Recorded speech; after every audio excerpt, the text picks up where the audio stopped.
Há pouco mais de 70 anos, dois pastores beduínos entraram por acaso numa estreita caverna na Cisjordânia e encontraram lá um tesouro inestimável. Dentro de jarros de pedra, eles descobriram não exatamente ouro, nem prata, nem pedras preciosas, mas sim 7 rolos de texto que deram início a uma verdadeira revolução no nosso conhecimento sobre a história do judaísmo antigo e sobre as origens do cristianismo. Esses rolos e vários outros encontrados nos anos seguintes na mesma região são o que nós chamamos hoje de os manuscritos do Mar Morto.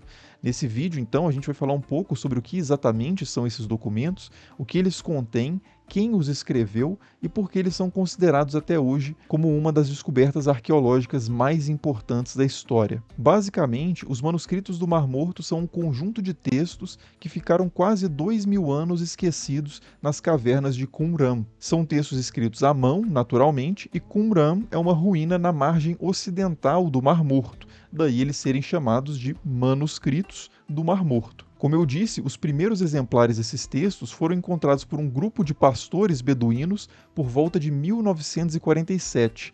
Esses primeiros exemplares eram 7 rolos guardados em jarros de pedra dentro de uma caverna estreita que é conhecida hoje como Caverna 1. Isso porque depois que esses manuscritos vieram a público, novas buscas e escavações foram feitas no local e várias outras cavernas com material semelhante foram encontradas. Hoje já são 12 cavernas identificadas e as escavações ainda continuam. Bom, e o que dizem exatamente esses textos? Então, num primeiro momento, era até difícil saber porque a maioria dos manuscritos tinha sido muito comprometida pela ação do tempo. No total, eram mais de 15 mil fragmentos, alguns do tamanho de uma unha, que depois de um trabalho árduo dos especialistas foram reconhecidos como formando ali cerca de 900 rolos diferentes. Esses rolos, em geral, eram de pergaminho, ou seja, o suporte da escrita era de origem animal, geralmente ali de pele de cordeiro, mas também havia alguns rolos de papiro, que é de origem vegetal, feito a partir de fibras de uma planta também chamada papiro. Como esses materiais são biológicos, foi possível aplicar a eles o método de datação por carbono 14, que revelou que a maioria desses rolos datava do 1º século antes de Cristo. Outras formas de datação, como a datação paleográfica, por exemplo, que considera o formato ali da escrita, a caligrafia, e também a datação por referências históricas, que procura ali personagens que a gente sabe exatamente quando viveu, como um rei, por exemplo, para poder ter ideia de quando aquele texto foi escrito, também situaram a maior parte desses rolos dos manuscritos do Mar Morto no século I a.C.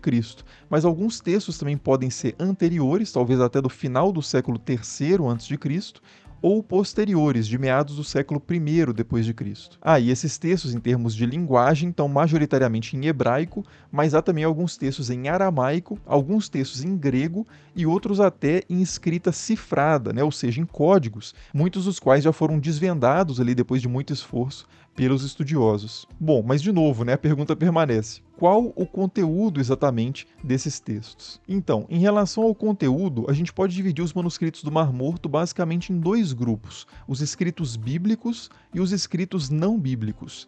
Essa é uma divisão artificial só para efeito de organização aqui mesmo, porque é importante considerar que os antigos proprietários desses textos não faziam essa separação. Inclusive, falar de uma Bíblia dos manuscritos do Mar Morto é forçar um pouco a barra, porque eles não organizavam esses textos em um volume único, como a gente faz hoje, por exemplo. Eram simplesmente vários rolos e junto deles tinham outros textos, como a gente vai ver daqui a pouco. Mas, feito essa ressalva, geralmente o que se chama de escritos bíblicos nos manuscritos do Mar Morto são os textos que nós hoje conhecemos como sendo parte da Bíblia hebraica, ou seja, o que os cristãos chamam de Antigo Testamento e os judeus chamam de Tanar. Todos os livros da Bíblia hebraica, exceto o livro de Ester, estão presentes entre os manuscritos do Mar Morto, e só esse fato já seria suficiente para considerar essa descoberta como uma das, se não a descoberta arqueológica mais importante dos últimos séculos. Antes disso, os exemplares em hebraico mais antigos que a gente tinha da Bíblia, ou seja, na sua língua original, eram de meados da Idade Média, estavam mais próximos de nós hoje, no tempo,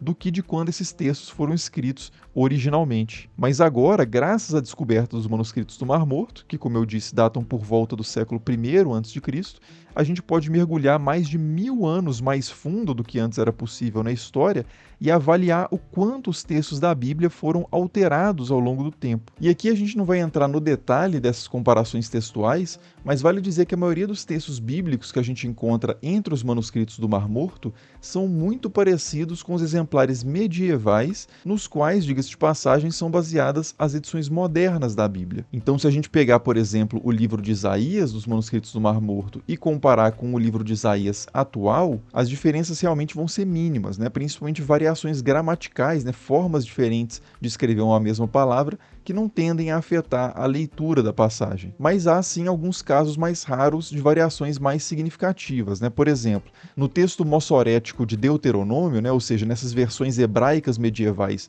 do livro de Deuteronômio, há uma passagem que diz o seguinte: quando o Altíssimo repartia as nações, quando espalhava os filhos de Adão, ele fixou fronteiras para os povos, conforme o número dos filhos de Israel. Já o texto dos manuscritos do Mar Morto diz filhos de Deus no lugar de filhos de Israel. E filhos de Deus é uma expressão usada frequentemente para se referir a seres celestiais, né, o que alteraria bastante o sentido da passagem. Além de variações desse tipo, também tem alguns casos de redução ou ampliação de livros, se a gente comparar com as versões mais recentes. Entre os manuscritos de Qumran, por exemplo, foi encontrado um livro de Jeremias com o texto bastante reduzido, né, encurtado e modificado, e também foram encontrados vários salmos que estão ausentes em qualquer Bíblia que a gente conheça, medieval ou moderna. Além disso, como eu já antecipei, há vários livros nas cavernas de Qumran que não fazem parte de praticamente nenhuma Bíblia atual. Alguns exemplos são o Testamento dos 12 Patriarcas, o livro de Enoque e o livro dos Jubileus. A verdade, inclusive, é que o conjunto de textos que a gente está chamando aqui de escritos bíblicos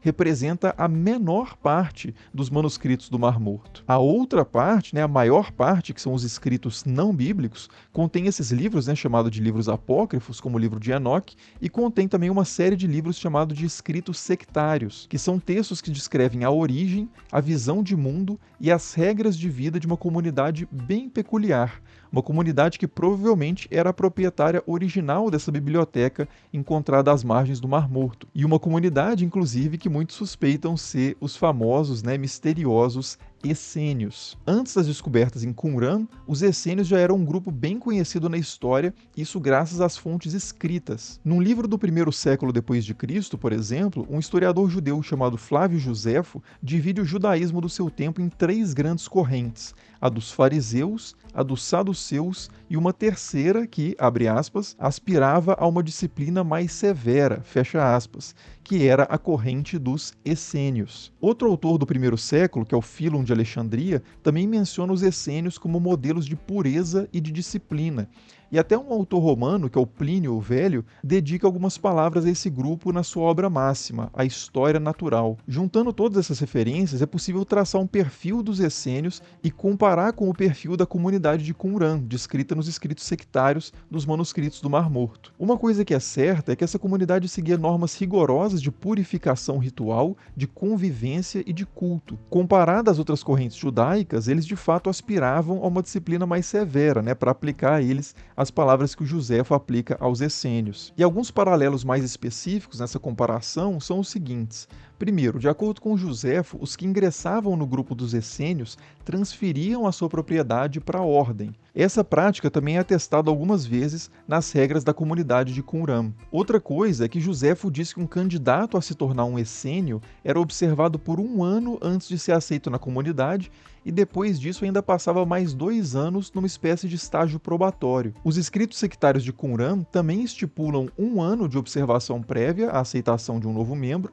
e depois mais 1 ano, não 2, mais 1 ano, de estágio probatório. Então tem uma diferencinha aqui, mas há um paralelo também muito significativo. Outro ponto é que Josefo ressalta a crença radical dos essênios de que tudo já estava determinado, uma crença realmente na providência divina e no plano já estabelecido e imutável de Deus para a história. E isso também casa muito bem com a doutrina da predestinação que a gente encontra no livro das regras da comunidade de Qumran. E por último, um paralelo especialmente peculiar é que Josefo diz que os essênios evitam cuspir no meio do grupo ou no lado direito. E os escritos sectários do Mar Morto, surpreendentemente, também tocam nesse ponto. Eles estipulam que qualquer um que cuspir no meio de uma seção geral dos membros será punido. E além dessas pistas mais doutrinais, também tem uma pista muito importante geográfica, que é um comentário que a gente encontra na História Natural de Plínio o Velho, que diz que os essênios viviam sem mulher, sexo ou dinheiro às margens do Mar Morto, ao sul de Jericó e ao norte de Engedi e Massada, o que se encaixa perfeitamente com a localização onde foram encontrados os manuscritos. Ou seja, está claríssimo que a comunidade de Qumran eram os essênios. Então, na verdade, nem tanto. Há realmente muitas evidências a favor dessa ideia, mas há também alguns problemas que são bastante considerados pelos historiadores e arqueólogos hoje em dia. Essa referência mesmo que Plínio faz aos essênios vivendo sem mulher não bate com o que a gente encontra nos escritos sectários. As mulheres estavam sim presentes na comunidade de Qumran. Joséfo também diz que os essênios eram geralmente celibatários, mas esse não era o caso da comunidade de Qumran. Ainda que o próprio Joséfo faça, em certo momento ali dos seus textos, uma ressalva de que alguns essênios não eram celibatários. Outra discrepância também que a gente encontra nessa tentativa de identificação é que tanto Fílon de Alexandria quanto o Joséfo dizem que os essênios rejeitavam a escravidão, mas nos escritos sectários a gente encontra regras sobre como tratar os escravos e outras regulações também em torno dessa prática. E além disso também há várias outras características marcantes da comunidade dos manuscritos do Mar Morto que não são citadas em nenhum escrito sobre os essênios. Por exemplo, a comunidade de Qumran adotava o calendário solar em vez do calendário lunisolar, que era mais tradicional no judaísmo. E isso pode parecer assim, uma coisa meio trivial, mas esse ponto era extremamente controverso no judaísmo antigo por causa das implicações disso para a observação das festas e das datas religiosas. Isso tinha, consequentemente, implicações até para como que o Templo de Jerusalém deveria funcionar, quando que ele deveria fazer os seus procedimentos. Outra característica muito importante da comunidade de Qumran era a ênfase muito grande deles na figura do seu líder máximo, que é o chamado Mestre da Retidão. E essa figura não é mencionada e nem aludida em nenhum momento ali nas fontes sobre os essênios. E claro, os documentos de Qumran nunca usam o termo essênio nem nada parecido, o que ajudaria muito a resolver a questão. A palavra que eles usam para se referirem a si mesmos é Yahad, que significa unidade em hebraico. De qualquer forma, as evidências positivas nesse sentido de associar os essênios à comunidade de Qumran continuam sendo bem fortes e muitos estudiosos hoje ainda defendem que há sim alguma relação entre essênios e a comunidade que produziu ali ou que manteve os manuscritos do Mar Morto. Talvez eles não fossem exatamente o mesmo grupo, mas compartilhassem ali alguma raiz próxima comum, ou então talvez a comunidade de Qumran fosse um grupo particular dentro desse grupo mais geral dos essênios, mas há também outras hipóteses bem diferentes na mesa. Inclusive alguns historiadores consideram que os manuscritos do Mar Morto nem sequer representam a biblioteca de um único grupo. O que alguns especialistas muito renomados, inclusive nesse assunto, defendem é que os manuscritos do Mar Morto são um amontoado de livros escondidos por judeus de diversas correntes ao longo de um período um pouco mais longo, que é o período das guerras judaico-romanas. Isso, claro, para que esses textos preciosos não fossem destruídos nesse processo de guerra. E há realmente muitas pistas que vão nesse sentido mesmo. Por exemplo, o fato de que os manuscritos do Mar Morto foram escritos por muitas pessoas diferentes. A gente percebe isso pelo estudo da caligrafia de cada rolo. Se esses textos tivessem sido produzidos por uma comunidade pequena ali na região, provavelmente a gente contaria com 1, 2, 3, no máximo estourando 10 escribas atuantes. Mas o que a análise paleográfica identifica é que esses textos foram produzidos por centenas de pessoas diferentes, o que não bate muito com as outras evidências arqueológicas ali do campo de Qumran. Esses textos teriam que vir realmente de várias origens diferentes. E outro detalhe muito interessante é que a gente encontra entre os manuscritos do Mar Morto alguns mapas do tesouro, por assim dizer, que são listas de objetos escondidos para escapar da pilhagem romana. Então eles identificam quais objetos foram escondidos, onde esses objetos foram escondidos, para que depois que o processo conturbado ali da guerra acabasse, eles pudessem desenterrar e recuperar esses objetos salvos da pilhagem romana. Mas como os romanos ganharam de forma avassaladora essa guerra, não só esses objetos devem estar enterrados aí até hoje, como também ninguém conseguiu voltar para buscar os manuscritos do Mar Morto e eles tiveram que ficar aguardando aí mais de 2000 anos para que pastores beduínos árabes ali na região pudessem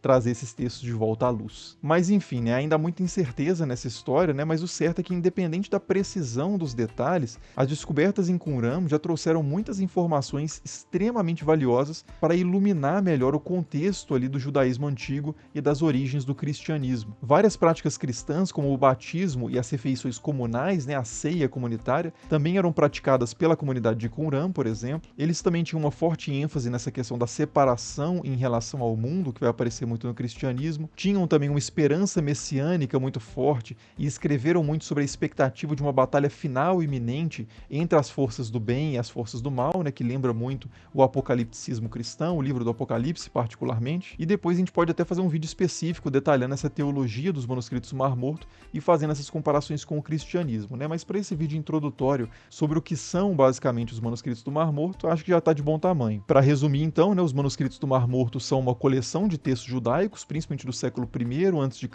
mas também um pouco anteriores e posteriores, que contém os manuscritos dos textos bíblicos mais antigos encontrados até hoje e também contém uma série de outros livros religiosos que são de extrema importância para compreender as crenças judaicas desse período e as práticas também de alguns grupos de judeus. Claro que há muito mais coisa, né, que a gente poderia dizer sobre esse material, então até peço que vocês deixem aí nos comentários quais outros detalhes vocês gostariam de ver com mais profundidade em vídeos futuros aqui no canal sobre esse tema dos manuscritos do Mar Morto e desse contexto geral. Mas por enquanto é isso, né? As referências, como sempre, estão aí na descrição do vídeo. Muito obrigado por assistir e até o próximo vídeo. Falou!